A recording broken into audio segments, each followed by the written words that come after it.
Bir Demet Tecrübelerim kanalına hoş geldiniz. Mantar sevdalıları için bugün tavuk mantarını gösteriyorum şöyle. Tavuk kirmidi diyoruz bizim orada. Evet, bu mantar şöyle sarı ve sarı lamelleri olan, üstü sarı olan bir mantar. Ortasından ayırdığımızda içi beyazdır bu mantarın. Şöyle üstünün şekilleri de böyle kıvrım kıvrımdır. Bakın şöyle. Buna benzeyen başka mantarlar da var. Evet, bu mantardan emin olmadan almayınız. Bakın şöyle ortasını ayırdığımızda beyaz olduğunu görüyorsunuz. Ortasını ayırdığımızda sarı olanlar var. Bunlar değil bu mantar. Çok lezzetli bir mantar. Marketlerde de satılıyor. Bayağı da pahalı bir mantar. Evet, şöyle gösteriyorum. Şeklini buna göre tanımlayabilirsiniz. Evet, bu mantarı nasıl pişiriyoruz onu anlatacağım.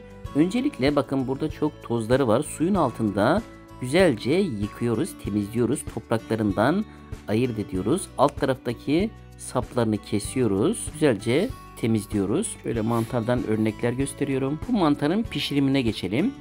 Tavamıza soğan doğruyoruz, yağ koyuyoruz. Bakın şöyle yıkadım, tertemiz oldu. Her bir mantarı ortadan ikiye ayırarak şu şekilde bak gösteriyorum. Ayırıyoruz ve böyle parçalıyoruz. Ortalarında delik olmadığından emin olalım. Delik varsa bu kurtlu demektir. Bu mantarı yemeyiniz. Şöyle soğanla güzelce kavuruyoruz. Tuzunu, biberini kattıktan sonra leziz bir mantarla karşı karşıyasınız.